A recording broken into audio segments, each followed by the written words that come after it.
ನಾನು ತೆಗೆದುಕೊಂಡ ವಿಷಯ ಅಂತಂದ್ರೆ ಧ್ಯಾನ ಸಾಧನೆಯಲ್ಲಿ ಅಭಿವೃದ್ಧಿಯಾಗಬೇಕೆಂದರೆ ಅಂತ. ಧ್ಯಾನ ಸಾಧನೆಯಲ್ಲಿ ಅಭಿವೃದ್ಧಿಯಾಗಬೇಕೆಂದರೆ ಅನ್ನೋ ವಿಷಯನ ಈ ತಟವರ್ತಿ ರಾಜಲಕ್ಷ್ಮಿ ಅನ್ನೋರು ಅವ್ರ ಪುಸ್ತಕ ಇದು ಪುನರ್ಜನ್ಮ ಅಂತ. ಇದು ವೀರ ರಾಘವರಾವ್ ಅಂತ ಅನ್ನೋರು ಬರ್ದಿರೋದು. ಮೊದಲಿಗೆ ಮೂಲ ಕನ್ನಡ ಅನುವಾದ ಮಾಡಿರೋರು GS ಸುಮಲತಾ ರಾಜು ಅಂತ. ಈ ಬುಕ್ಕಿಂದ ನಾನು ಈ ವಿಷಯ ಒಂದು ಓದ್ಬೇಕಾದ್ರೆ ಆರಿಸ್ಕೊಂಡೆ, ಇದನ್ನೇ ಹೇಳೋಣ ಅಂತ ಅನ್ನಿಸ್ತು.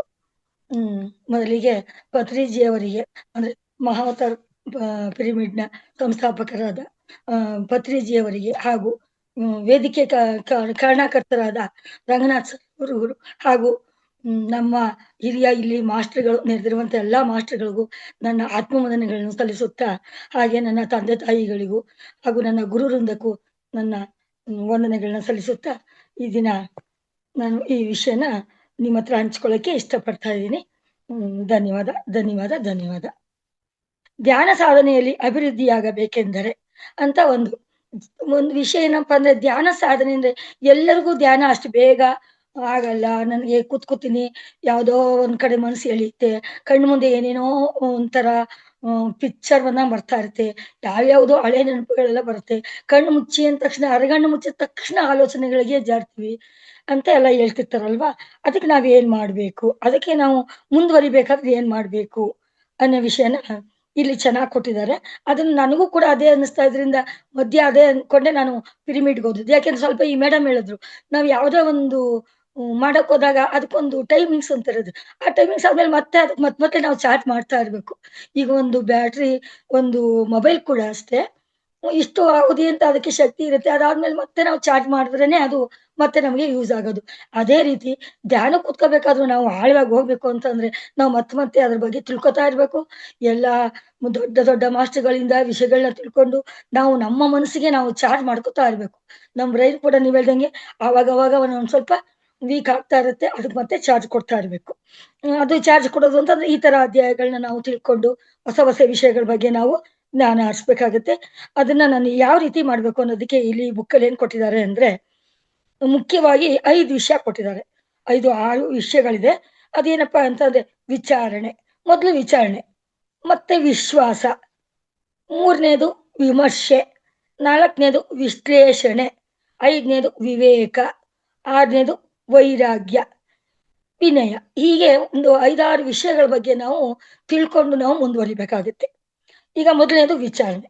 ವಿಚಾರಣೆ ಅಂದ್ರೆ ಸಾಧನೆ ಮಾಡುವುದು ಎಷ್ಟು ಮುಖ್ಯವೋ, ಸಾಧನೆಯಲ್ಲಿ ಉನ್ನತಿ ಸಾಧಿಸಬೇಕಾದ್ರೆ ವಿಚಾರಣೆ ಕೂಡ ಅಷ್ಟೇ ಮುಖ್ಯ. ನಾವ್ ಏನ್ ಮಾಡ್ತೀವಿ ಅದ್ರ ಬಗ್ಗೆ ನಾವು ತಿಳ್ಕೋಬೇಕು. ವಿಚಾರಣೆ ಅಂದ್ರೆ ಅದ್ರ ಬಗ್ಗೆ ಆಳವಾಗಿ ನಾವು ತಿಳ್ಕೊಂಡಾಗ ಮಾತ್ರ ನಾವು ಏನ್ ಮಾಡ್ತಾ ಇದೀವಿ ಅನ್ನೋದನ್ನ ಅರ್ಥ ಮಾಡ್ಕೊಂಡು ನಾವು ಮುಂದುವರಿಬಹುದು.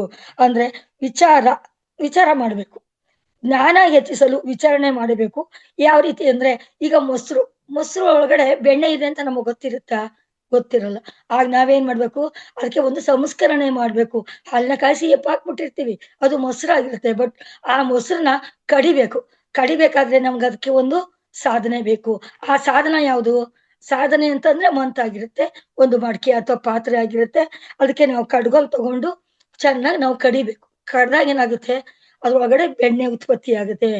ಆವಾಗ ಬೆಣ್ಣೆ ಉತ್ಪತ್ತಿ ಆಯ್ತು ಅಂದ್ರೆ ನಾವ್ ಅದಕ್ಕೆ ಏನ್ ಮಾಡಿದ್ವಿ, ಮೊಸರಿಗೆ ಸಂಸ್ಕರಣೆ ಮಾಡಿದ್ವಿ.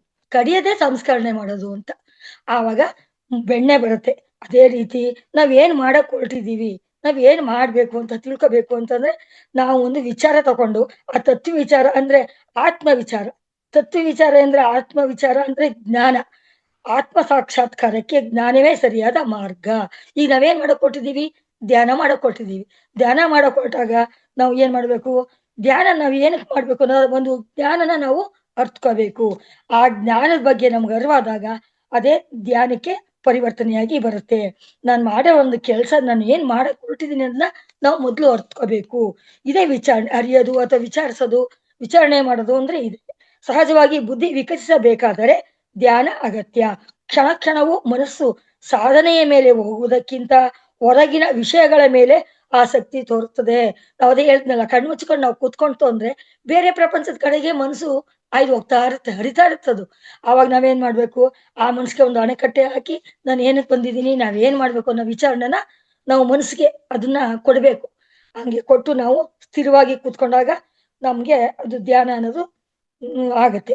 ಅವಾಗೇನಪ್ಪಾ ಅಂದ್ರೆ ಆಸಕ್ತಿ ಬರ್ತದೆ. ಅಂದ್ರೆ ನಾವು ಕುತ್ಕೊಂಡಾಗ ಆಸಕ್ತಿ ಬರುತ್ತೆ.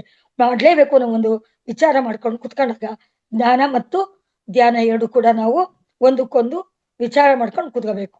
ಇದು ಮೊದಲನೇದಾಯ್ತು. ಮತ್ತೆ ವಿಶ್ವಾಸ. ನಮಗೆ ಸದ್ಗುರುವು ಸಿಕ್ಕಿದಾಗ ಆತ್ಮಜ್ಞಾನ ಹೊಂದಬೇಕೆಂದರೆ ಗುರುವಿನ ಮೇಲೆ, ಗುರುವಿನ ಮಾತಿನ ಮೇಲೆ ವಿಶ್ವಾಸ ಇಡ್ಬೇಕು. ವಿಶ್ವಾಸ ಅಂದ್ರೆ ನಂಬಿಕೆ 2 ಒಂದೇ ಅರ್ಥ ಅನ್ಕೋತೀನಿ. ಈಗ ಯಾರಾದ್ರೂ ಒಂದು ಮಾತಾಡ್ತಾರೆ ಅಂದ್ರೆ ಅವ್ರ ಮೇಲೆ ನಂಬಿಕೆ ಇದ್ದಾಗ ಮಾತ್ರ ಅದನ್ನ ನಾವು ಕ್ಲೀನ್ ಆಗಿ ಕೇಳಿಸ್ಕೊತೀವಿ. ಈಗ ನೋಡಿ ಉದಾಹರಣೆಗೆ ರಂಗನಾಥ್ ಸರ್ ಏನೇ ಒಂದು ಮಾತಾಡಿದ್ರು ಅದ್ರಲ್ಲಿ ಅರ್ಥ ಇರುತ್ತೆ. ಅವ್ರೇನೋ ಓದ್ಕೊಂಡ್ ನಮ್ಗೆ ನಮಗೆ ವಿಷಯ ತಿಳಿಸ್ತಾರೆ.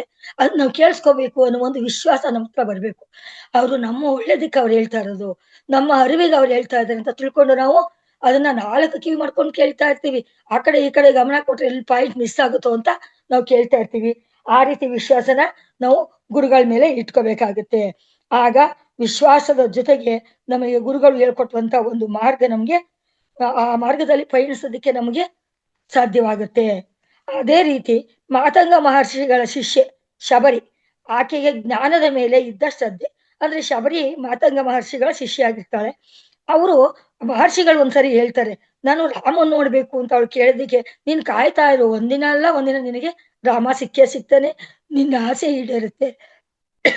ರಾಮನಿಗೆ ಅವಳು ಏನಾದ್ರೂ ಒಂದು ಭಕ್ತಿಯಿಂದ ಕೊಡ್ಬೇಕು, ಅವನ್ನ ಹದರ್ಸ್ಬೇಕು ಅಂತ ಅವಳ ಮನ್ಸಲ್ಲಿರುತ್ತೆ. ಆವಾಗ ನಾನು ಏನ್ ಮಾಡೋದು, ನಾನು ಸಾಯಕ್ ಮೊದಲೇ ನಾನು ನೋಡ್ಬಿಟ್ಟೆ ಸಾಯ್ಬೇಕು, ರಾಮನ್ಗೆ ನಾನು ಆದರ ಮಾಡ್ಬೇಕು ಅಂತ ಅವಳು ಅನ್ಕೊಂಡಿರ್ತಾಳೆ. ಅದಕ್ಕೆ ಮಹರ್ಷಿಗಳು ಹೇಳ್ತಾರೆ, ನೀನ್ ನಿಧಾನವಾಗಿ ನೀನ್ ಕಾಯಿ ಆಗುತ್ತೆ, ನೀನ್ ವಿಶ್ವಾಸ ಇಟ್ಕೋ, ಸಿಗ್ತಾನೆ ಅನ್ನೋ ವಿಶ್ವಾಸ ನೀನ್ ಇಟ್ಕೊಂಡು ನೀನ್ ಕಾಯ್ತಾ ಇರು ಅಂತ ಮಹರ್ಷಿಗಳು ಶಬರಿಗೆ ಹೇಳಿರ್ತಾರೆ. ಆ ಮಾತಿನ ಮೇಲೆ ಅವಳು ತುಂಬಾ ಭಕ್ತಿಯಿಂದ ಅದ್ರ ಶ್ರದ್ಧೆ ಇಟ್ಕೊಂಡು, ನಾನು ಮನಸ್ಸದ್ರೊಳಗಡೆ ನಾನು ರಾಮನ್ ನೋಡೇ ನೋಡ್ತೀನಿ ಅನ್ನೋದೊಂದು ಸಂಕಲ್ಪ ಮಾಡ್ಕೊಂಡು ಗುರುಗಳ ಮಾತಿಗೆ ಬೆಲೆ ಕೊಟ್ಟು ವಿಶ್ವಾಸ ಇಟ್ಟು, ಅಂದ್ರೆ ವಿಶ್ವಾಸ ಅಂದ್ರೆ ಗುರುಗಳ ಮಾತಿನ ಮೇಲೆ ವಿಶ್ವಾಸ, ಸಿಕ್ಕೇ ಸಿಗ್ತಾರೆ, ರಾಮ ಬಂದೇ ಬರ್ತಾನೆ ಅನ್ನೋ ಒಂದು ನಂಬಿಕೆ ಎರಡನ್ನೂ ಇಟ್ಕೊಂಡು ಅವಳು ಕಾಯ್ತಾ ಇರ್ತಾಳೆ. ಅದೇ ರೀತಿ ಒಂದಾನೊಂದು ದಿನ ಅವಳಿಗೆ ರಾಮ ಸಿಗ್ತಾನೆ. ಅವಳು ರಾಮನಿಗೆ ತನ್ನ ಒಂದು ರಾಮನ ಕೈ ಕೊಟ್ಬಿಡ್ತೀನೇನೋ, ಚೆನ್ನಾಗಿಲ್ದೇನೋ ಕೊಡ್ತೀನೇನೋ ರಾಮನಿಗೆ ಅನ್ಬಿಟ್ಟು ತುಂಬಾ ಸಿಹಿಯಾಗಿರೋದ್ನ ಕೊಡ್ಬೇಕು ಅಂತ ಅವಳು ಆತ್ಮಪೂರ್ವಕವಾಗಿ ಅದನ್ನ ಕಚ್ಚಿ ಕಚ್ಚಿ, ಒಂದು ಎಲ್ಚಿ ಹಣ್ಣು ಏನೋ ಇರುತ್ತೆ ಅದು, ಅದನ್ನ ಕಚ್ಚಿ ಕಚ್ಚಿ ಕೊಡ್ತಾ ಇರ್ತಾಳೆ. ಅದಂದ್ರೆ ಅವಳಿಗೆ ಎಂಜಲು ಅನ್ನೋ ಭಾವನೆ ಬರ್ಲೇ ಇಲ್ಲ. ಯಾಕೆ ಅಂತಂದ್ರೆ ರಾಮನಿಗೆ ಅವಳು ಒಳ್ಳೇದನ್ನೇ ಕೊಡ್ಬೇಕು, ಭಕ್ತಿ ಪೂರ್ವವಾಗಿ ಕೊಟ್ಟಾಗ ಅದು ಅವಳಿಗೆ ಎಂಜಲು ಅನ್ಸಿರಲ್ಲ. ಅದೇ ರೀತಿ ಅವಳು ಶಬರಿ ರಾಮನ್ ಮೇಲೆ ಒಂದು ವಿಶ್ವಾಸ ಮತ್ತು ಗುರುಗಳ ಮೇಲೆ ವಿಶ್ವಾಸ, ನನಗೆ ಹಾಗೆ ಆಗುತ್ತೆ, ನನಗೆ ಸಿಕ್ಕೇ ಸಿಗ್ತಾರೆ ವಿಶ್ವಾಸ ಇಟ್ಕೊಂಡು ಬೇಕಾದಷ್ಟು ದಿವಸ ಕಾಯ್ತಾಳೆ ಕಾಡಿನಲ್ಲಿ. ಅದೇ ರೀತಿ ಕಾಯ್ತಾ ಇರ್ಬೇಕಾದ್ರೆ ಒಂದಿನ ಅವಳ ಆಸೆ ಈಡೇರುತ್ತೆ. ಹಾಗೆ ವಿಶ್ವಾಸದ ಮೇಲೆ ಪತ್ರಿಜಿ ಅವರು ತುಂಬಾ ಚೆನ್ನಾಗಿ ಹೇಳಿದ್ದಾರೆ. ಪ್ರಜೆಗಳು ನೋಡಲು ಒಂದೇ ವಿಧವಾಗಿ ಇದ್ದರೂ ಅವರ ಆತ್ಮಸ್ಥಿತಿಗಳನ್ನು ಅನುಸರಿಸಿ ಅವರ ಆತ್ಮದ ಹಂತವನ್ನು, ಮುಂದಿನ ಗುರಿಯನ್ನು ಬದಲಾಯಿಸಿಕೊಳ್ಳುತ್ತಾರೆ ಎಂದು ತುಂಬಾ ಅದ್ಭುತವಾಗಿ ತಿಳಿಸೋರೆ. ಅಂದ್ರೆ ನಾವೆಲ್ಲರೂ ಒಂದೇ ರೀತಿ ಕಾಣ್ತಾ ಇದೀವಿ, ಒಂದೇ ರೀತಿ ಇರ್ತೀವಿ, ಬಟ್ ನಮ್ಗೇನ್ ಅನ್ಸುತ್ತೆ, ಒಬ್ಬೊಬ್ಬರ ಆತ್ಮ ಒಂದೊಂದ್ ಇರುತ್ತೆ. ಒಬ್ಬೊಬ್ಬರ ಆತ್ಮದ ಕಲ್ಪನೆಗಳು, ಅವರ ಆಲೋಚನೆಗಳು ಕೂಡ ಬೇರೆ ಬೇರೆ ಇರುತ್ತೆ. ಇದನ್ನ ನಮ್ಗೆ ಪತ್ರಿಜಿ ಅವರು ತುಂಬಾ ಚೆನ್ನಾಗಿ ತಿಳಿಸ್ಕೊಟ್ಟಿದ್ದಾರೆ. ಲೋಕದಲ್ಲಿ ವಿಶ್ವಾಸ ಹೊಂದಿದ ವಿಶ್ವಾಸ ಪರರು 3 ವಿಧಗಳಾಗಿ ಇರುತ್ತಾರೆ. ಅಂದ್ರೆ ವಿಶ್ವಾಸ ಪರರಲ್ಲಿ ಕೂಡ 3 ವಿಧ ಇರುತ್ತೆ. ಮೊದಲನೇದು ವಿಶ್ವಾಸ ಪರರು. ಇವರು ಆತ್ಮಸ್ಥಿತಿಯಲ್ಲಿ ಚಿಕ್ಕ ಮಕ್ಕಳಂತ ಕೂಡ ಇರ್ತಾರೆ. ಏನಂದ್ರೆ ನಮಗೆ ಭಗವಂತನ ಮೇಲೆ ಅಥವಾ ಗುರುವಿನ ಮೇಲೆ ವಿಶ್ವಾಸ ಇದೆಯಾದರೆ ನಮ್ಮ ಜೀವನದಲ್ಲಿ ಯಾವ ಸಮಸ್ಯೆಗಳು ಇಲ್ಲದೆ ಹೂವಿನ ಹಾಸಿಗೆಯಂತೆ ಜೀವನ ಇರಬೇಕೆಂದು ನಾವೇನಪ್ಪಾ ಅಂತೀವಿ. ನಮ್ಗೆ ಯಾವುದೇ ಕಷ್ಟ ಸಹಿಸ್ಕೊಳ್ಳಕ್ಕೆ, ಕಷ್ಟನ ನಾವು ಇಷ್ಟ ಪಡದೇ ಇಲ್ಲ. ಯಾವುದೇ ಮನುಷ್ಯನಿಗೂ ತುಂಬಾ ಇವಾಗ ಅನ್ಕೋ ತುಂಬಾ ಲೈಫು ತುಂಬಾ ಈಸಿಯಾಗಿ ನಡ್ಸ್ಬೇಕು ಅನ್ನೋಷ್ಟು ಬಂದ್ಬಿಟ್ಟಿದೆ ಮನುಷ್ಯರುಗಳಿಗೆ. ಕಷ್ಟ ಜೀವನ ಯಾರಿಗೂ ಇಷ್ಟ ಇಲ್ಲ. ಎಲ್ಲ ಕೈಗೆಟಿಬೇಕು. ಯಾವುದೇ ಒಂದು ಬಗ್ಗೆ ಕೆಲಸ ಮಾಡಿದಾಗ ನೆಟ್ಟಿಗೆ ನಾವು ನಿಂತಂಗೆ ಎಲ್ಲ ನಮ್ ಕೈಗೆ ಬರ್ಬೇಕು. ಕಣ್ಣು ಮುಚ್ಕೊಂಡ ತಕ್ಷಣ ನಮ್ ಮುಂದೆ ಎಲ್ಲಾ ಕಾಣ್ಬೇಕು. ಅಷ್ಟು ಈಸಿ ಮೆಥಡ್ ಆಗ್ಬಿಟ್ಟಿದೆ. ಈಗ ನೋಡಿ ಆ ಕಾಲದಲ್ಲಿ ಕೂಸೋದು, ಇದು ಮತ್ತೆ ಈ ಬೀಸೋದು, ಕುಟ್ಟೋದು, ಇದೆಲ್ಲ ನಾವು ಮಾಡ್ತಿದ್ವಿ. ಈಗ ಎಲ್ಲ ರೆಡಿಮೇಡ್. ನೀವು ಕ್ಲೀನ್ ಮಾಡಕ್ಕೆ ಒಂದ್ ಮೊರ ಆಗ್ಲಿ, ಒಂದ್ ಏನೆಲ್ಲ ಬಳಸ್ತಾರೆ ಇವಾಗ ಅವೆಲ್ಲ ಕಣ್ಮರಿ ಆಗ್ಬಿಟ್ಟಿದೆ. ಪಾಕೆಟ್ ಇಂದ ತಗೊಂಬಂದ್ ಹಂಗೆ ಬಿಸಿ ನೀರು ಸುರಿಬಹುದು, ಹಂಗೆ ತಗೊಂಡು ಸೇವಿಸ್ಬೋದು. ಎಷ್ಟು ಈಸಿ ಆಗಿದೆ ನೋಡಿ. ಇನ್ನು ಬರ್ತಾ ಬರ್ತಾ ಬರ್ತಾ ಇನ್ನು ಏನೇನ್ ಬರ್ತಾವ ಗೊತ್ತಿಲ್ಲ.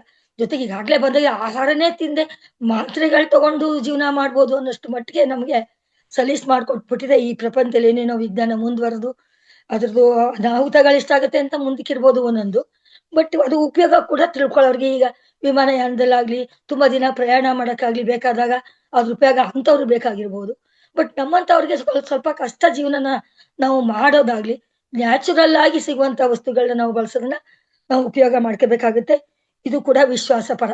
ಇದನ್ನು ಕೂಡ ನಾವು ಅನ್ಕೋಬಹುದು. ಯಾಕೆಂದ್ರೆ ಈ ರೀತಿ ಮಾಡಿದ್ರೆ ಈ ರೀತಿ ಆಗುತ್ತೆ ಅನ್ನೋದನ್ನ ನಾವು ತಿಳ್ಕೊಂಡು ಅದ್ರ ಮೇಲೆ ನಂಬಿಕೆ ಇಟ್ಟು ನಾವು ಮಾಡ್ಕೊಂಡೋದ್ರೆ ವಿಶ್ವಾಸ ಪರವಾಗಿರ್ತೀವಿ ಅಂತ ಅನ್ಕೋಬಹುದು. ಆಧ್ಯಾತ್ಮಿಕ ಮಾರ್ಗದಲ್ಲಿ ಇವರೆಲ್ಲ ಚಿಕ್ಕ ಮಕ್ಕಳಂತವರು ತಮ್ಮ ತಮ್ಮ ಅಭಿಪ್ರಾಯಕ್ಕೆ ತಕ್ಕಂತೆ ಇವರೆಲ್ಲ ದೇವರುಗಳು, ಗುರುಗಳು ಸ್ಪಂದಿಸಬೇಕೆಂದು ಆಶಿಸುತ್ತಾ ಇರುತ್ತಾರೆ. ಇವರೆಲ್ಲ ಹಿಂದಿನ ಜನ್ಮಗಳಲ್ಲಿ ಕರ್ಮಗಳ ಪ್ರಭಾವದಿಂದ ವರ್ತಮಾನ ಜೀವನ ವಾಸ್ತವಗಳು ನಿಬಂಧನೆಗಳು ಇರುತ್ತವೆ ಎಂದು ಅವುಗಳಿಂದ ಭವಿಷ್ಯತ್ತಿಗೆ ಬೇಕಾದ ನೈಪುಣ್ಯತೆಗಳು ತಮಗೆ ಸಿಗುವುದಿಲ್ಲವೆಂದು ಗುರುಸಲಾರರು. ಇವರೆಲ್ಲ ಕರ್ಮ ಸಿದ್ಧಾಂತದ ಬಗ್ಗೆ ಚಿಕ್ಕ ಮಕ್ಕಳಂತೆ ಹಠ ಮಾಡುತ್ತಾ ಇರುತ್ತಾರೆ. ಆದ್ರಿಂದ ಮತ್ತಷ್ಟು ಕಷ್ಟಗಳಿಗೆ ಗುರಿಯಾಗುತ್ತಾ ಇರುತ್ತಾರೆ ಅಂತ. ಅಂದ್ರೆ ಹಳೇದೆಲ್ಲನೂ ಬಿಟ್ಬಿಟ್ಟು ಇವಾಗ ಹೊಸದಾಗಿ ಏನೋ ಕಲ್ತ್ಕೊಂಡು ನಾವೇನೋ ಮಾಡಕ್ ಹೋದ್ರೆ ಮುಂದೆ ಅದರಿಂದ ಏನ್ ದುಷ್ಪರಿಣಾಮ ಆಗುತ್ತೆ ಅನ್ನೋದನ್ನ ನಾವು ತಿಳ್ಕೊಂಡಿಲ್ಲ. ಆ ದುಷ್ಪರಿಣಾಮಗಳ ಬಗ್ಗೆ ಗೊತ್ತಿಲ್ಲದೆ ಹಠ ಮಾಡ್ಕೊಂಡು ನನಗೆ ಇವತ್ತೇ ಬೇಕಿದು. ಈಗ ಒಂದ್ ಸಣ್ಣ ಮಗು ಹಠ ಮಾಡುತ್ತೆ, ಅದರಿಂದ ದುಷ್ಪರಿಣಾಮ ಆಗುತ್ತೆ ಅಂತ ನಾವ್ ಹೇಳಿದ್ರು ಕೇಳಲ್ಲ. ಈಗ ಐಸ್ ಕ್ರೀಮ್ ಮಳೆ ಹುಯ್ತಾ ಇದ್ರು ಕೂಡ ಐಸ್ ಕ್ರೀಮ್ ತಿನ್ನುತ್ತೆ. ಐಸ್ ಕ್ರೀಮ್ ತಿನ್ಬೇಕಾದ್ರೆ ಏನಾಗುತ್ತೆ, ಗಂಟ್ಲು ಕೋಲ್ಡ್ ಆಗ್ಬಿಡುತ್ತೆ. ನಾವು ತಂದೆ ತಾಯಿ ಆಗಿರೋರು ನಾವು ಎಚ್ಚರಿಸ್ತಾ ಇರ್ತೀವಿ, ಬಟ್ ಆದ್ರೂ ಅವ್ರಿಗೆ ಗೊತ್ತಾಗಲ್ಲ ಅದು ದುಷ್ಪರಿಣಾಮನ. ಆವಾಗ ಅವರು ನಿಧಾನಕ್ಕೆ ಅನುಭವಿಸ್ತಾರೆ. ಅಂದ್ರೆ ಚಿಕ್ಕ ಮಕ್ಕಳುಗಳ ತರ ಹಠಮಾರಿಯಾಗಿರ್ತಾರೆ. ಅದೇ ರೀತಿ ನಾವು ಈ ತರ ಸಲೀಸಾಗಿ ಆಹಾರ ತಿನ್ನೋದ್ರಿಂದ ಸದ್ಯಕ್ ಮಾತ್ರ ಅದರದ್ದು ಉಪಯೋಗ ಆಗುತ್ತೆ ಹೊರತು ನೆಕ್ಸ್ಟ್ ಅದರಿಂದ ದುಷ್ಪರಿಣಾಮಗಳು ನಮ್ಗೆ ಗೊತ್ತಾಗಲ್ಲ, ನಿಧಾನಕ್ಕೆ ಅನುಭವಿಸ್ತೀವಿ ಅನ್ನೋದನ್ನ ಇಲ್ಲಿ ನಮ್ಗೆ ತಿಳಿಸಿದ್ದಾರೆ. ಈಗ ಉದಾಹರಣೆಗೆ ಏನಪ್ಪಾ ಅಂದ್ರೆ ತೀವ್ರವಾದ ಅಸ್ತಮಾದಿಂದ ಬಾಧಿಸಲ್ಪಡುತ್ತಿರುವ ಒಂದು ಚಿಕ್ಕ ಮಗು, ಅದೇ ನಾನು ಹೇಳಿದೆ, ಒಂದ್ ಚಿಕ್ಕ ಮಗು ಅಸ್ತಮಾ ಅಂದ್ರೆ ವೀಸಿಂಗ್ ಪ್ರಾಬ್ಲಮ್ ಮೊದ್ಲೇ ಇರುತ್ತೆ. ಆ ವೀಸಿಂಗ್ ಪ್ರಾಬ್ಲಮ್ಗೆ ನಾವು ಕೋಲ್ಡ್ ಕೊಡಂಗೆ ಇಲ್ಲ. ಕೋಲ್ಡ್ ಕೊಟ್ರೆ ಏನಾಗುತ್ತೆ, ಇನ್ನೂ ಅದ್ರ ಎಫೆಕ್ಟ್ ಜಾಸ್ತಿ ಆಗುತ್ತೆ. ಅದನ್ನ ತಿಳ್ಕೊಂಡಿರೋ ನಾವು ಅದನ್ನ ಬೇರೆ ಕಡೆಗೆ ಪರಿವರ್ತನೆ ಮಾಡ್ಬೇಕು. ಮಕ್ಕಳುಗಳಿಗೆ ಹಿಂಗಾಗುತ್ತೆ ಅಂತ ತಿಳುವಳಿಕೆ ಮಾಡಿ ನಾವು ಪರಿವರ್ತನೆ ಮಾಡಿ ಮಕ್ಕಳ ಮನಸ್ಸನ್ನ ನಾವು ಬೇರೆ ಕಡೆಗೆ ತಿರ್ಗಿಸಿ ನಾವು ಅದರ ಉಪಯೋಗಗಳನ್ನ ಅದರಿಂದ ಆಗುವ ಅನಾನುಕೂಲಗಳನ್ನ ತಿಳಿಸಿ ನಾವು ಮುಂದುವರಿಬೇಕಾಗುತ್ತೆ. ಅದೇ ರೀತಿ ಎರಡನೇ ವಿಧದ ವಿಶ್ವಾಸ ಪರರು ಅಂದ್ರೆ ಒಂದು ಪುರೋಗಮನ ಹೊಂದಿದ ಆತ್ಮಗಳು. ಅಂದ್ರೆ ಅದ್ರ ಬಗ್ಗೆ ಗೊತ್ತಿರುವಂತವ್ರು ಕೂಡ ದೊಡ್ಡ ದೊಡ್ಡ ಅದ್ಭುತಗಳನ್ನು ಸೃಷ್ಟಬಲ್ಲರು. ಮತ್ತೆ ಇವರು ಜೀವನದಲ್ಲಿ ದೊಡ್ಡ ದೊಡ್ಡ ಕಷ್ಟಗಳು ಬಂದರೂ ಸ್ಥಿರವಾಗಿ ನಿಲ್ಲುತ್ತಾರೆ. ಅಂದ್ರೆ ಇದರಿಂದ ಏನೋ ಒಂದು ದೊಡ್ಡದಾಗ ಒಂದು ಕಷ್ಟ ಬರುತ್ತೆ ಅಂತ ಗೊತ್ತಾದ್ರು ಅವರು ಸ್ಥಿರವಾಗಿರ್ತಾರೆ. ಯಾಕೆ ಅಂತಂದ್ರೆ ನಾವು ಮಾಡ್ಕೊಂಡಿದ್ದಲ್ವಾ, ನಾವು ಇದು ಅದೇನಾಗುತ್ತೆ ನೋಡ್ಬಿಡೋಣ, ಇದು ನಾವು ಪರೀಕ್ಷೆ ಮಾಡಿ ನೋಡ್ದಂಗ ಆಗುತ್ತೆ ಅಂತ ಕೂಡ ಒಬ್ಬೊಬ್ರು ಯಾವುದೇ ಒಂದು ತೊಂದರೆ ಬಂದ್ರು ಅದನ್ನ ಸಮಸ್ಯೆ ಅಲ್ವೇ ಇಲ್ಲ ಅಂತ ತಿಳ್ಕೊಂಡು ಭಗವಂತನ ಮೇಲೆ ಒಂದು ನಂಬಿಕೆ ಇಟ್ಟು ಅಥವಾ ಗುರುಗಳ ಮೇಲೆ ಒಂದು ನಂಬಿಕೆ ಇಟ್ಕೊಂಡು ಅದನ್ನ ಮುಂದುವರ್ಸ್ಕೊಂಡು ಹೋಗ್ತಾ ಇರ್ತಾರೆ. ಅವರು ಎರಡನೇ ತರದ ವಿಶ್ವಾಸ ಪರರು. ಆಧ್ಯಾತ್ಮಿಕ ಪ್ರಯಾಣ ಮತ್ತಷ್ಟು ವೇಗವಾಗಿ ಸಾಗಬೇಕಾದರೆ ಕಡ್ಡಾಯವಾಗಿ ಕೆಲವು ಕರ್ಮ ಫಲಿತಗಳನ್ನು ಯಾರಾದರೂ ಅನುಭವಿಸಬೇಕಾಗುತ್ತದೆ. ಆಗಲೇ ಅವರು ಮತ್ತಷ್ಟು ಉನ್ನತ ಸ್ಥಿತಿಯಲ್ಲಿ ಆ ಭೌತಿಕ ಲೋಕವನ್ನು ದಾಟಬಲ್ಲರು ಎಂದು ದೈವಕ್ಕೆ ಗುರುವಿಗೆ ತಿಳಿದಿದೆ. ಅದಕ್ಕೆ ಅವರು ಮೌನವಾಗಿ ಇರುತ್ತಾ ಅವರ ಏಳು ಬೀಳುಗಳನ್ನು ಸಾಕ್ಷಿಗಳಂತೆ ಸದಾ ಗಮನಿಸುತ್ತಾ ಇರುತ್ತಾರೆ. ಅಂತಹ ವೇಳೆಯಲ್ಲಿ ನನಗೆ ನಿನ್ನ ಮೇಲೆ ನಂಬಿಕೆ ಇದೆ, ಆದ್ದರಿಂದ ಇಂತಹ ಕಷ್ಟ ನನಗೆ ಕೊಡದಂತೆ ನೋಡಿಕೊಳ್ಳುವ ಜವಾಬ್ದಾರಿ ನಿನ್ನದೇ ಎಂದುಕೊಳ್ಳುವುದು ತುಂಬಾ ಮೂರ್ಖತ್ವ. ವೈದ್ಯರ ಬಳಿ ಹೋದಾಗ ಆತನ ಕರ್ತವ್ಯ ಆತ ಮಾಡಲು ಬಿಡಬೇಕು. ಶಸ್ತ್ರಚಿಕಿತ್ಸೆ ನಡೆದ ಮೇಲೆ ಬೇಗ ಗುಣಮುಖರಾಗಲಿ ಎಂದುಕೊಳ್ಳಬೇಕೇ ಹೊರತು ವೈದ್ಯರು ಶಕ್ತಿ ಯುಕ್ತಿಗಳನ್ನು ರುಜುವಾತು ಮಾಡಬೇಕೆಂದುಕೊಳ್ಳಬಾರದು. ಈಗ ಏನೋ ಒಂದು ಕಷ್ಟ ಬಂತು ಅಂತ ಇಟ್ಕೊಳ್ಳಿ, ಆಗ ನಾವು ಹಾಸ್ಪಿಟ್ಲಿಗೆ ಹೋಗ್ತೀವಿ. ಹಾಸ್ಪಿಟ್ಲಿಗೆ ಹೋದಾಗ ನಮ್ದೇನ್ ನಡೆಯುತ್ತೆ, ಅಲ್ಲಿ ಏನಿಲ್ಲ, ಡಾಕ್ಟರ್ ಏನ್ ಹೇಳ್ತಾರೆ ಅದನ್ನ ಕೇಳ್ಕೊಂಡು ನಾವು ದೇವ್ರ ಮೇಲೆ ಅಥವಾ ನಮ್ಮ ನಂಬಿಕೆ ನಮ್ಗೆ ಹೇಳ್ ಕಳ್ಸಿರ್ತಾರಲ್ಲ, ಇಂಥ ಡಾಕ್ಟರ್ ಹತ್ರ ಹೋಗಿ ಅದು ಒಳ್ಳೇದಾಗುತ್ತೆ ಅಂತ ಹೇಳಿರ್ತಾರಲ್ಲ, ಅವ್ರ ಮೇಲೆ ನಂಬಿಕೆ ಇಟ್ಕೊಂಡು ಹೋಗ್ಬೇಕು. ಅದ್ ಬಿಟ್ಬಿಟ್ಟು ಆ ಡಾಕ್ಟರ್ ಚೆನ್ನಾಗ್ ಓದಿದಾನ, ಏನೇನ್ ಓದಿದವನೆ, ಏನ್ ಮಾಡ್ತಾನೆ, ಅವ್ರ ಎಷ್ಟು ಜನಕ್ಕೆ ಹುಷಾರ್ ಮಾಡವನೆ, ಅದರಿಂದ ಏನ್ ಪರಿಣಾಮ ಆಗಿದೆ, ಇದನ್ನೆಲ್ಲ ನಾವು ಮುಂದಕ್ಕೆ ಯೋಚನೆ ಮಾಡಬಾರ್ದು. ಯಾಕೆಂದ್ರೆ ನಾವು ಒಂದು ದೃಢವಾದ ಸಂಕಲ್ಪ ಮಾಡ್ಕೊಂಡು ನಾವು ಅಲ್ಲಿ ಹೋಗಿದ್ದೀವಿ, ಅದ್ರ ಮೇಲೆ ನಮ್ಗೆ ಒಳ್ಳೇದಾಗುತ್ತೋ ಕೆಟ್ಟದಾಗುತ್ತೋ ಅದೇ ಇಚ್ಛೆ, ನಾವು ಸ್ಥಿರವಾಗಿ ಮನ್ಸಿಟ್ಕೊಂಡು ಅವ್ನು ಒಳ್ಳೇದೇ ಮಾಡ್ತಾನೆ ಅನ್ನೋ ನಂಬಿಕೆ ಇಟ್ಕೊಂಡು ಹೋಗಿ ಅವನ ಹತ್ರ ಅವ್ನು ಹೇಳ್ದಂಗೆ ಕೇಳ್ಕೊಂಡಿರ್ಬೇಕೇ ಹೊರ್ತು ಅವ್ರನ್ನ ನಾವು ಪರೀಕ್ಷೆ ಮಾಡಬಾರ್ದು. ಒಂದು ದೃಢವಾದ ನಿರ್ಧಾರ ಮಾಡ್ಕೊಂಡು ಅಲ್ಲಿ ಹೋಗ್ಬೇಕು. ದೇವ್ರು ನಮ್ಗೆ ಒಳ್ಳೆ ಮಾಡ್ತಾನೆ, ನಮ್ಗೆ ಒಳ್ಳೇದಾಗುತ್ತೆ ಅನ್ನೋ ನಂಬಿಕೆ ಇಟ್ಕೊಂಡು ಹೋಗ್ಬೇಕೇ ಹೊರ್ತು ಅವ್ರು ಮಾಡಿರೋ ಅವ್ರ ಹಿನ್ನೆಲೆನ ನಾವು ಬಗೆಯಕ್ ಹೋಗ್ಬಾರ್ದು. ಏನು ಅಂತಂದ್ರೆ ಯಾವುದೇ ನಾವು ಅವ್ರನ್ನ ಪರೀಕ್ಷೆ ಮಾಡಕ್ ಹೋದಾಗ ನಮ್ಗೆ ನಮ್ಮ ಒಂದು ಕಳವಳ ಬರುತ್ತೆ. ಮನುಷ್ಯಗೆ ಒಂದು ಚಿಂತೆ ತುಂಬಾ ಜಾಸ್ತಿ ಆಗುತ್ತೆ.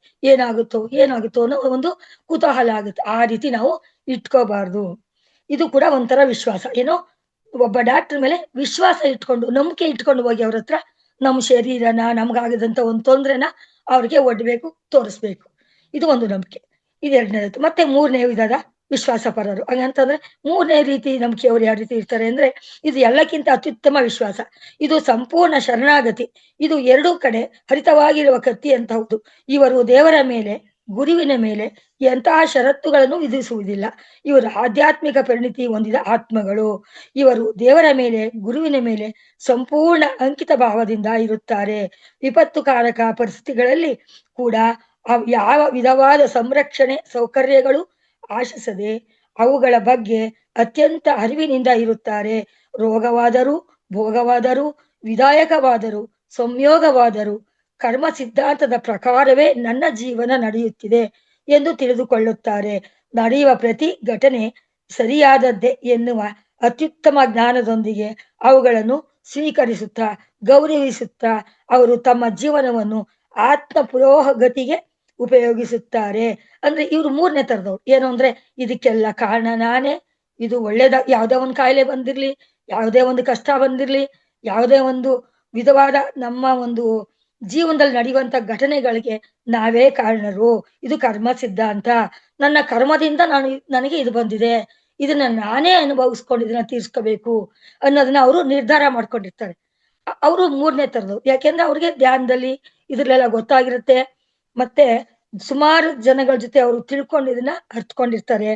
ಅದರಿಂದ ಪತ್ರಿಜಿ ಅವ್ರು ಹೇಳ್ದಂಗೆ ಇದಕ್ಕೆಲ್ಲ ನಾವು ಕಾರಣ ನಮ್ದೇ. ಏನೇ ಒಂದು ಕಷ್ಟ ಬಂದು ಅದ್ರ ಹಿನ್ನೆಲೆ ನಮ್ದೇ ಆಗಿರುತ್ತೆ. ಅದರಿಂದ ನಾವು ಇದನ್ನ ಧೈರ್ಯವಾಗಿ ಎದುರಿಸ್ಕೋಬೇಕು ಅಂತ ಅವರು ಧೈರ್ಯವಾಗಿ ಇದನ್ನ ಎದುರಿಸಕ್ಕೆ ರೆಡಿ ಆಗಿರ್ತಾರೆ. ಇದು ಮೂರನೇ ತರದವರು. ಸಂಪೂರ್ಣ ಶರಣಾಗತಿಯಿಂದ ಕೂಡಿದ ಅತ್ಯುತ್ತಮ ವಿಶ್ವಾಸವು ಆಚರಣೆಯಲ್ಲಿ ತುಂಬಾ ಕಷ್ಟವಾದದ್ದು. ಎಲ್ಲಾ ವಿಧವಾದ ಬಯಕೆಗಳಿಂದ ನಮ್ಮನ್ನು ಬಿಡುಗಡೆ ಮಾಡಿಸುತ್ತದೆ. ನೋಡಲು ನಮ್ಮ ಸ್ವಂತ ವ್ಯಕ್ತಿತ್ವವನ್ನು ಕಳೆದುಕೊಳ್ಳುತ್ತಿರುವ ಹಾಗೆ ಕಾಣುವ ಈ ಪ್ರಕ್ರಿಯೆ ಅಂತರಂಗದಲ್ಲಿ ಅದು ನಮ್ಮನ್ನು ಗುರಿನ ಒಂದು ವ್ಯಕ್ತಿತ್ವದಲ್ಲಿ ಬೆರೆತು ಹೋಗುವಂತೆ ಮಾಡುತ್ತದೆ.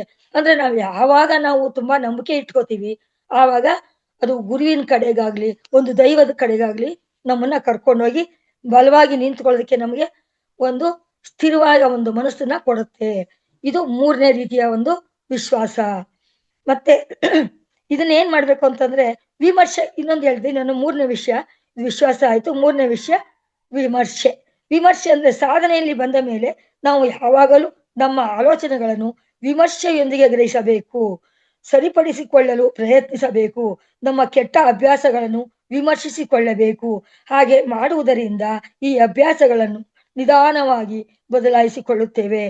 ಹಾಗೆ ವಿಮರ್ಶಿಸಿಕೊಳ್ಳದಿದ್ದರೆ ನಮ್ಮ ತಪ್ಪುಗಳು ನಾವು ತಿಳಿದುಕೊಳ್ಳಲಾಗುವುದು ಕೊಳ್ಳಲಾಗವು. ಯಾವಾಗಲೂ ನಾವೇ ಸರಿ ಎನ್ನುವ ಧೋರಣೆಯಲ್ಲಿ ಇರುತ್ತೇವೆ. ಆದ್ದರಿಂದ ತಪ್ಪುಗಳನ್ನು ವಿಮರ್ಶಿಸಿಕೊಳ್ಳುತ್ತಾ ಸರಿಪಡಿಸಿಕೊಳ್ಳುತ್ತಿರಬೇಕು. ಏನಪ್ಪಾ ಅಂದ್ರೆ, ಯಾರು ಒಂದು ಹೇಳಿದಾಗ ಇಲ್ಲ ಇಲ್ಲ ಸಾಧನೆ ನಮ್ದೇನೆ, ಇಲ್ಲ ನಾನು ಅನ್ಕೊಂಡಿದ್ದೆ ಸರಿ, ನಾನ್ ಮಾಡದೆ ಸರಿ ಅಂತ ಸಾಧನೆ ಮಾಡಬಾರ್ದು. ಅವಾಗ ನಾವೇನ್ ಮಾಡ್ಬೇಕು, ಅವ್ರ ಮುಂದೆ ಹೌದಲ್ವಾ, ನೀವ್ ಈ ತರ ಹೇಳ್ತಾ ಇದ್ದೀರಾ, ನಾನ್ ಈ ತರ ಅನ್ಕೊಂಡಿದ್ದೆ ಅಂತ ಒಬ್ರಿಗೊಬ್ರು ಮಾತಾಡಿ. ವಿಮರ್ಶೆ ಅಂದ್ರೆ ಒಬ್ರಿಗೊಬ್ರು ಒಂದು ಒಂದ್ ಏನಂತಾರೆ, ಮನ್ಸು ಒಂದು ತೊಯ್ದಾಟದಲ್ಲಿ ಇರುತ್ತೆ. ಆ ತೊಯ್ದಾಟದಲ್ಲಿ ಇರ್ಬೇಕಾದ್ರೆ ಬೇರೆ ಹತ್ರ ಒಂದು ಸಜೆಷನ್ ಸಿಗುತ್ತೆ. ಅದು ಒಂದು ಪರೀಕ್ಷೆ ಅಥವಾ ಒಂದು ಲೆಕ್ಕ ಇರ್ಬೋದು. ಆ ಲೆಕ್ಕಕ್ಕೆ ನಮ್ಗೆ ಬರ್ದೇ ಇದ್ದಾಗ ಇಬ್ರು ಕೂತ್ಕೊಂಡು ಅದನ್ನ ನಾವು ತೀರ್ಮಾನ ತಗೊಂಡಾಗ ಒಂದು ಇದು ರಿಸಲ್ಟ್ ಸಿಗುತ್ತೆ. ಅದನ್ನ ನಾವು ವಿಮರ್ಶೆ ಅಂತ ಅಂತೀವಿ. ಆವಾಗ ನಾವು ವಿಮರ್ಶೆ ಮಾಡ್ಕೊಂಡು ಒಬ್ರಿಗೊಬ್ರು ಅದನ್ನ ಮುಂದುವರ್ಸ್ಕೋಬೇಕು. ಈ ರೀತಿ ನಾವು ಅದಕ್ಕೆ ಒಂದು ಆನ್ಸರ್ನ ಕಂಡುಹಿಡ್ಕೋಬಹುದು. ಅದಕ್ಕಾಗಿ ಆತ್ಮದ ಮೇಲೆ ಭಕ್ತಿ ಬಂದರೆ, ಅಂದರೆ ಭಗವಂತನ ಮೇಲೆ ಭಕ್ತಿಯನ್ನು ವಿಶೇಷವಾಗಿ ಹೊಂದಿರಬೇಕು. ನಿಜವಾದ ವೈರಾಗ್ಯದೊಂದಿಗೆ ಇರುವುದೆಂದರೆ ಪ್ರಾಪಂಚಿಕ ವಿಷಯಗಳಲ್ಲಿ ಆಗಲಿ, ಶರೀರ ಇಂದ್ರಿಯ ವಿಷಯಗಳಲ್ಲಿ ಆಗಲಿ, ಭೋಗಭಾಗ್ಯಗಳು ಅನುಭವಿಸಬೇಕೆಂಬ ಕೋರಿಕೆಗಳಾಗಲಿ, ರಾಗಾಭಿಮಾನಗಳಾಗಲಿ ಇಲ್ಲದೆ ಸತ್ಯಾನ್ವೇಷಣೆಯಲ್ಲಿ ಇರುವುದು. ಎಲ್ಲರೂ ತಿಳಿದುಕೊಳ್ಳಬೇಕಾದ ವಿಷಯವೇನೆಂದರೆ, ಕಾಲವೆನ್ನುವ ಅಗ್ನಿಯಲ್ಲಿ ತನ್ನ ಶರೀರವೆನ್ನುವ ಮನೆ ದಿನದಿನಕ್ಕೂ ಉರಿದು ಹೋಗುತ್ತಿರುವಂತೆ ಆಯುಷ್ಯ ಕಡಿಮೆಯಾಗುತ್ತಾ ಇರುತ್ತದೆ. ಅಂದ್ರೆ ನಾವು ಇದನ್ನೆಲ್ಲ ಮಾಡ್ಬೇಕು ಅಂತಂದ್ರೆ, ಕೋರಿಕೆಗಳು, ನಮ್ಮ ಬಗ್ಗೆ ನಮಗೆ ಅನುರಾಗ, ನಮ್ಮ ಶರೀರದ ಮೇಲೆ, ನಮ್ಮ ಊಟ ತಿಂಡಿಗಳ ಮೇಲೆ, ಭೋಗ ಭಾಗ್ಯಗಳ ಮೇಲೆ ನಾವು ತುಂಬಾ ಆಸಕ್ತಿ ಇಟ್ಕೊಂಡಿರ್ತೀವಿ ಅಂದಾಗ ಅದು ನಮಗೋಸ್ಕರ ಕಾಲ ಕಾಯಲ್ಲ. ಯಾಕೆ ಅಂತಂದ್ರೆ, ಕಾಲ ನಿರ್ಮಾಣ ಮಾಡ್ಬಿಟ್ಟಿರ್ತಾನೆ ದೇವ್ರು. ನಮಗೆ ಇಷ್ಟು ಕಾಲ ನೀವು ಭೂಮಿ ಮೇಲೆ ಜೀವಿತಾವಧಿಯಾಗಿದ್ದು ಅಲ್ಲಿ ಏನು ಭೋಗ ಭಾಗ್ಯಗಳನ್ನ ಅನುಭವಿಸ್ಬೇಕೋ ನೀವು ಅದನ್ನ ಅನುಭವಿಸ್ಕೊಂಡು ನೀವು ಮತ್ತೆ ಇಲ್ಲಿ ಬರ್ಬೇಕಾಗತ್ತೆ ಅನ್ನೋದನ್ನ ನಿರ್ಣಯ ಮಾಡಿ ಕಳ್ಸಿರ್ತಾನೆ. ಆವಾಗ ನಾವು ಅದನ್ನ ಎಚ್ಚರಿಸ್ಕೊಂಡು ನಾವು ಯಾವ ರೀತಿ ನಡ್ಕೋಬೇಕು ಇಲ್ಲಿ ಅಂತ ತಿಳ್ಕೊಂಡು ನಮ್ಮ ಆಯುಷ್ಯ ಕಡಿಮೆ ಆಗ್ತಾ ಇರುತ್ತಲ್ಲ. ಒಂದಿನ ಇವತ್ತು ಬೆಳಗ್ಗೆ ರಾತ್ರಿ ಆಯ್ತು ಅಂದ್ರೆ ಬೆಳಗಾಗುವಷ್ಟರಲ್ಲಿ ಒಂದು ದಿನದ ನಮ್ದು ಆಯುಸ್ಸು ಕಡಿಮೆ ಆಗಿರುತ್ತೆ. ಒಂದು ದಿನಕ್ಕೆ ಉಸಿರಾಟ ಆಗ್ಲಿ, ನಮ್ಮ ಆಯುಸ್ಸಾಗ್ಲಿ ಇಷ್ಟು ಅಂತ ನಾವು ಮೊದ್ಲೇ ಕೇಳ್ಕೊಂಡು ಬಂದ್ಬಿಟ್ಟಿರ್ತೀವಿ. ಆದ್ರಿಂದ ನಾವು ಅದ್ರ ಬಗ್ಗೆ ತುಂಬಾ ಗಮನ ಇಟ್ಕೊಂಡು ಆ ಆಯಸ್ಸನ್ನ ಸದುಪಯೋಗ ಪಡಿಸ್ಕೋಬೇಕಾಗುತ್ತೆ. ಯಾವ್ಯಾವ ರೀತಿ ಸದುಪಯೋಗ ಮಾಡ್ಕೋಬೇಕು ಅಂದ್ರೆ, ನಾವು ಈ ರೀತಿ ಆಯುಸ್ಸು ಆರೋಗ್ಯದಿಂದಿರುವಾಗ್ಲೇ ನಾಳೆ ಮಾಡ್ತೀನಿ ದಿಂದನಕ್ಕೂ ನಮ್ದು ವಯಸ್ಸು ಕಡಿಮೆ ಆಗ್ತಾ ಇರುತ್ತೆ, ಆಯುಸ್ಸು ಕಡಿಮೆ ಆಗ್ತಾ ಇದೆ. ಆದ್ರಿಂದ ಈ ಶರೀರ ಇದ್ದಾಗ್ಲೇ ಅಂದ್ರೆ ನಾವು ತಂದಿರುವಂತ ಈ ಶರೀರ, ಆತ್ಮಕ್ಕೆ ಒಂದು ಶರೀರ ಸಿಕ್ಕಿದೆ. ಈ ಶರೀರ ಇದ್ದಾಗ್ಲೇನೆ ನಾವು ಇದನ್ನೆಲ್ಲ ಕೋರಿಕೆಗಳನ್ನ ಎಲ್ಲಾನು ಬೇರೆ ಬೇರೆ ಆಸೆಗಳನ್ನೆಲ್ಲ ಬಿಟ್ಟು ನಾವು ಮುಂದಕ್ಕೆ ಏನ್ ಮಾಡ್ಬೇಕು, ಆರೋಗ್ಯದಿಂದ ಇರುವಾಗ್ಲೇನೆ ಮೋಕ್ಷ ಹೊಂದಬೇಕು ಅಂತ ನಾವು ತಿಳ್ಕೊಂಡು ಮಂದ ಬುದ್ಧಿ ಉಳ್ಳವರು ಭಕ್ತಿ ವೈರಾಗ್ಯ ಮಾರ್ಗಗಳು ಆಚರಿಸಲು ನನಗೆ ಇನ್ನೂ ಅವಕಾಶ ಬಂದಿಲ್ಲ. ಅಂದ್ರೆ ಸ್ವಲ್ಪ ಜನ ಏನಂತಾರೆ, ಇನ್ನು ನಮ್ಗೆ ಎಂಗೇಜು, ನಾವಿನ್ನು ಏನೇನೋ ಮುಂದಕ್ಕೆ ಸಾಧನೆ ಮಾಡ್ಬೇಕಾಗಿದೆ, ಅದನ್ನೆಲ್ಲ ಮಾಡಿ ಆಮೇಲೆ ನಾವು ಧ್ಯಾನಕ್ಕೆ ಬರ್ತೀವಿ, ವೈರಾಗ್ಯ ತಳ್ತೀವಿ, ನಾವ್ ಈಗ್ಲೇ ವೈರಾಗ್ಯಕ್ಕೆ ನಾವು ಬರಕ್ಕಾಗಲ್ಲ, ನೀವೆಲ್ಲ ಮಾಡಿದೀರಾ ಅದಕ್ಕೆ ನಿಮ್ಗೆ ಪರವಾಗಿಲ್ಲ ಅಂತಾರಲ್ವಾ. ಅವರು ಇದನ್ನೆಲ್ಲ ತಿಳ್ಕೊಬೇಕಾಗುತ್ತೆ. ಎಲ್ಲ ನಾನೇ ಮಾಡ್ಬೇಕು, ನನ್ನ ಸಂಸಾರದಲ್ಲಿ ನಾನೊಬ್ಬನೇ, ನಾನಿಲ್ಲ ಅಂದ್ರೆ ಕೆಲಸ ಆಗೋದೇ ಇಲ್ಲ, ನಾನು ಹೋಗ್ತಂದ್ರೇನೆ ನನ್ನ ಮನೆ ಸಂಸಾರ ಆಗೋದು ಅಂತಾರೆ. ಬಟ್ ಬೆಳಗ್ಗೆ ಎದ್ದ ತಕ್ಷಣ ಅವ್ನು ಸಾಯ್ತಾನೆ ಅಂತ ಇಟ್ಕೊಳ್ಳಿ, ಆಗ ಆ ಸಂಸಾರ ಹೆಂಗ್ ಮುಂದುವರ್ಸ್ಕೊಂಡು ಹೋಗ್ಬೇಕು ಅನ್ನೋದನ್ನ ಆ ದೇವರು ಆ ಮನೇಲಿ ಇರೋರಿಗೆ ಕೊಟ್ಟಿರ್ತಾನೆ ಶಕ್ತಿನ, ಅದು ಮುಂದುವರ್ಸ್ಕೊಂಡು ಹೋಗ್ತಾ ಇರುತ್ತೆ. ಬಟ್ ಅದು ನಮ್ಮ ಕಲ್ಪನೆ ಏನು, ನಾನಿದ್ರೆ ಮಾತ್ರ ಈ ಮನೆಯೆಲ್ಲ ನಡೆಯೋದು, ಇಲ್ಲ ಅಂದ್ರೆ ಏನು ಆಗದೇ ಇಲ್ಲ ಅಂತ ಅದನ್ನ ನಾವು ನಮ್ಮ ಮನ್ಸಲ್ಲಿ ಅನ್ಕೊಂಡ್ಬಿಟ್ಟಿರ್ತೀವಿ ಅಷ್ಟೇನೆ. ನಾನಿಲ್ಲ ಅಂದ್ರೂ ಆ ಮನೇಲಿ ಏನಾಗ್ಬೇಕೋ ಅದು ಆಗ್ತಾ ಇರುತ್ತೆ. ಆದ್ರೆ ನಾವ್ ಇರೋ ತನಕ ನಾವು ಜವಾಬ್ದಾರಿ ಮಾಡ್ತೀವಿ, ನಮ್ದೇ ಇದು ಕರ್ತವ್ಯ ಅಂತ ತಿಳ್ಕೊಂಡಿರ್ತೀವಲ್ಲ, ಇದು ನಮ್ದು ತಪ್ಪು ಭಾವನೆ.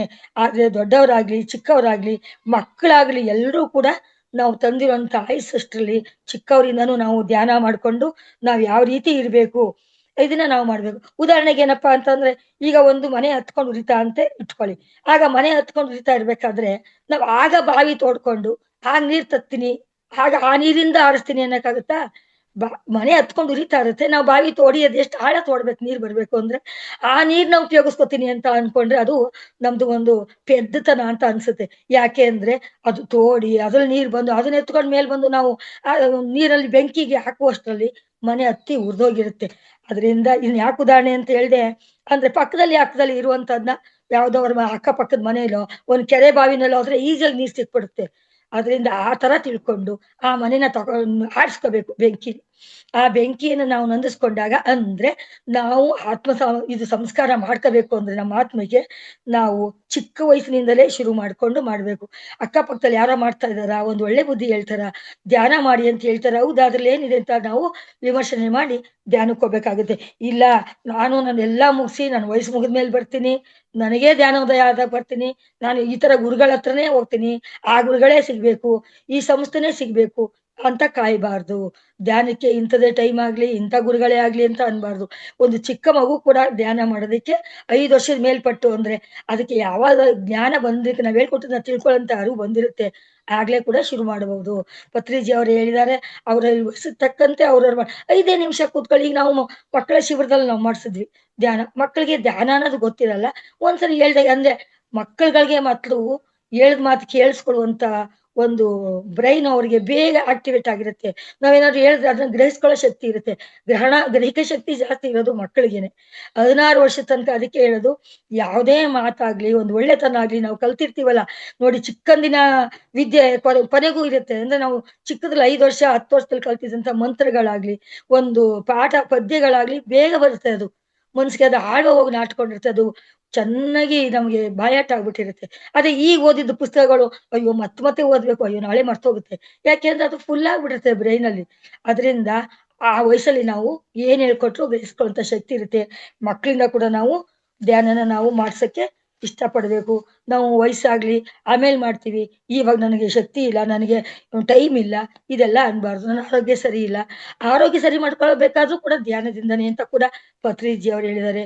ಈ ಧ್ಯಾನದಿಂದ ಎಷ್ಟೋ ಆರೋಗ್ಯ ಸುಧಾರಿಸಿದ್ದು ಕೂಡ ಉದಾಹರಣೆಗಳು ನಮ್ಗೆಲ್ಲ ಹಿರಿಯ ಮಾಸ್ಟರ್ಗಳಾಗ್ಲಿ ನಮ್ಮ ಆತ್ಮ ಬಂಧುಗಳಾಗ್ಲಿ ಎಲ್ಲ ಸ್ವಯಂ ಅವರವರೇ ತಿಳ್ಕೊಂಡು ಬಂದು ನಮಗೆ ತಿಳಿಸ್ತಾ ಇದ್ದಾರೆ. ಇದ್ರ ಬಗ್ಗೆ ನಾವು ತಿಳ್ಕೊಂಡು ಧ್ಯಾನಕ್ಕೆ ನಾವು ಮುಂದಾಗ್ಬೇಕು. ಆ ಧ್ಯಾನಕ್ಕೆ ಒಂದು ವಯಸ್ಸೇ ಬೇಕು ಅಂತಿಲ್ಲ, ಮತ್ತೆ ವೈರಾಗ್ಯ ಬರ್ಬೇಕು ಅಂತ ಇಲ್ಲ. ವೈರಾಗ್ಯ ನಾವೇ ತಂದ್ಕೋಬೇಕು, ವೈರಾಗ್ಯ ಯಾರು ಕೊಡುವಂತದ್ದಲ್ಲ. ಆಸೆಗಳ ಬಿಟ್ರೆ ವೈರಾಗ್ಯ ಸಿಗುತ್ತೆ. ಯಾವಾಗ ನಾವು ಆಸೆಗಳು ಇಟ್ಕೊಂಡಿರ್ತೀವಿ ತುಂಬಾ, ಆವಾಗ ವೈರಾಗ್ಯ ಬರಲ್ಲ, ಧ್ಯಾನ ನಮ್ಗೆ ಸಿಗಲ್ಲ. ಅದರಿಂದ ನಾವು ಆಸೆಗಳನ್ನ ತೊರಿತಾ ಬರ್ಬೇಕು. ಆಮೇಲೆ ನಮ್ಮ ಕಾಲಾವಧಿ ಎಷ್ಟಿರುತ್ತೆ ಅಷ್ಟರಲ್ಲಿ ನಮ್ಗೆ ತುಂಬಾ ಚೆನ್ನಾಗಿ ನಾವು ಜೀವನ ಹಿಂಗೇ ಮಾಡ್ಬೇಕು ಅನ್ನೋದನ್ನ ಸ್ವಲ್ಪ ಸ್ವಲ್ಪ ಕಡಿಮೆ ಮಾಡ್ಕೊತಾ ಬರ್ಬೇಕು. ನಮ್ಗೆ ಈಗ ಅಲ್ಲಿದ್ದಾಗ ಒಳ್ಳೆ ಪದಾರ್ಥಗಳು ತಿಂತಾ ಇರ್ತೀವಿ. ಇವಾಗ ನಮ್ಗೆ ಅಲ್ಗಾಗಲ್ಲ. ನಮಗೆ ಮೆತ್ತಗೆ ಸ್ಮೂತ್ ಆಗಿರೋದೇ ನಾವು ತಿನ್ಬೇಕಾಗಿ ಬರುತ್ತೆ. ಆಸೆ ನಾವು ಆವಾಗ ಮಾಡ್ತಿದ್ವಿ, ಇಂಥದ್ ತಿಂತಿದ್ವಿ, ಈ ಕಾಯಾಗಿರೋ ಮಾವಿನಕಾಯಿ ಅಲ್ಲಲ್ಲಿ ಕಚ್ಕೊಂಡ್ ತಿಂತಿದ್ವಿ. ಇವಾಗ ಆಗಲ್ಲ. ಬದಲಾವಣೆ ಬೇಕಾಗುತ್ತೆ. ಹಣ್ಣಾಗಿರೋದ್ ತಿನ್ಬೇಕಾಗುತ್ತೆ. ಆದ್ರೂ ಕಾಯಿನೇ ತಿನ್ಬೇಕು ಅಂತ ಆಸೆ ಅದು ತುರ್ಕೊಂಡು, ಸಣ್ಣ ಮಾಡ್ಕೊಂಡು ಈ ತರ ತಿನ್ಬೇಕಾಗುತ್ತೆ. ಅದನ್ನ ನಾವು ಬದಲಾವಣೆ ಅಂತ ಅಂತೀವಲ್ವಾ? ಈ ರೀತಿ ಬದಲಾವಣೆಗಳನ್ನ ತಂದ್ಕೊಂಡು ನಾವು ಆಸೆಗಳನ್ನ ಕಡಿಮೆ ಮಾಡ್ಕೋಬೇಕು. ಇದೇ ರೀತಿ ವೈರಾಗ್ಯ ಬರ್ಬೇಕು. ಅಂದ್ರೆ ವೈರಾಗ್ಯದಲ್ಲಿ 3 ರೀತಿ ವೈರಾಗ್ಯ ಇದೆ. ಆ ವೈರಾಗ್ಯಗಳ ಬಗ್ಗೆ ಹೇಳ್ತೀನಿ ಅಂದ್ರೆ ಮೇಡಮ್ ಸಮಯ ಇದೆಯಾ? ನಂದ ಮೇಡಮ್? ಆ ವೈರಾಗ್ಯ ಬಗ್ಗೆ ಹೇಳ್ಬೇಕು ಅಂತಂದ್ರೆ 3 ರೀತಿ ವೈರಾಗ್ಯ. ಪುರಾಣ ವೈರಾಗ್ಯ, ಪ್ರಸೂತಿ ವೈರಾಗ್ಯ, ಸ್ಮಶಾನ ವೈರಾಗ್ಯ. ಮೇಡಮ್ ಸಮಯ ಇದೆ ಮೇಡಮ್? ಇನ್ನು ಎಷ್ಟೊತ್ತಾಗುತ್ತೆ ಮೇಡಮ್? ಇನ್ನ 5 ನಿಮಿಷ ಮೇಡಮ್. ಹಾ ಹಾ, ಮಾಡಿ ಮಾಡಿ. ಹ್ಮ್. ಪುರಾಣ ವೈರಾಗ್ಯ. ಪುರಾಣ ವೈರಾಗ್ಯ ಅಂದ್ರೆ ಯಾರಾದರೂ ಪಂಡಿತರಾಗಲಿ, ಗುರುಗಳಾಗಲಿ ಪುರಾಣಗಳಲ್ಲಿನ ಶಾಸ್ತ್ರಗಳ ಒಳಗೆ ಇರುವ ಒಳ್ಳೆಯ ವಿಷಯಗಳು ಹೇಳಿದಾಗ ಆ ವಿಷಯ ಕೇಳುತ್ತಾ ಇರುವವರೆಗೂ ತಾವೂ ಕೂಡ ಹಾಗೆ ಆಚರಣೆ ಮಾಡಬೇಕು ಅಂತಹ ಅನುಭೂತಿ ಹೊಂದಬೇಕು ಎನ್ನುವ ಬಯಕೆಯೊಂದಿಗೆ ಇರುತ್ತಾರೆ. ಆದರೆ ಆ ಪುರಾಣ ವಿಷಯಗಳು ಕೇಳಿದ್ದು ಆದ ನಂತರ ಮತ್ತೆ ಪ್ರಾಪಂಚಿಕ ಸಾಂಸಾರಿಕ ವ್ಯವಹಾರಗಳಲ್ಲಿ ಮುಳುಗಿ ಆ ಮಾತನ್ನೇ ಮರೆತು ಹೋಗುತ್ತಾರೆ. ಅಂದ್ರೆ ನಾವು ಒಂದು ಕಥೆ ಹೇಳ್ಬೇಕಾದ್ರೆ ಹೌದು ಆ ಕಥೆಯಲ್ಲಿ ತುಂಬಾ ಚೆನ್ನಾಗಿತ್ತು, ನಾವು ಅದನ್ನ ಅಳವಡಿಸ್ಕೋಬೇಕು ಜೀವನದಲ್ಲಿ ಅನ್ಕೊಂಡ್ ಬರ್ತೀವಿ. ಪುರಾಣ ಕೇಳ್ಬಿಟ್ಟು ಮನೆ ಬರುವಷ್ಟರಲ್ಲೇ ಅಯ್ಯೋ ಪುರಾಣ ಮರ್ತೋಯ್ತು, ರಾಮನಿಗೂ ಸೀತೆಗೂ ಏನಾಗ್ಬೇಕು ಅಂತಾರಲ್ಲ ಆ ರೀತಿ ಆಗ್ಬಿಡುತ್ತೆ.